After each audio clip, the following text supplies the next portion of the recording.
Just took a shower, and here's what the water pouring out from behind the walls looks like.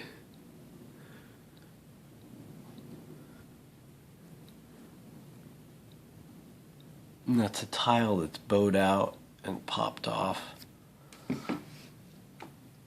You can see how this one's popping off down here.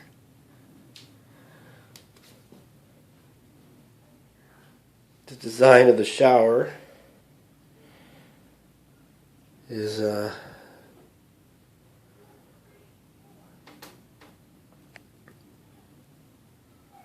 so the shower points right onto the partition between the shower and the bath.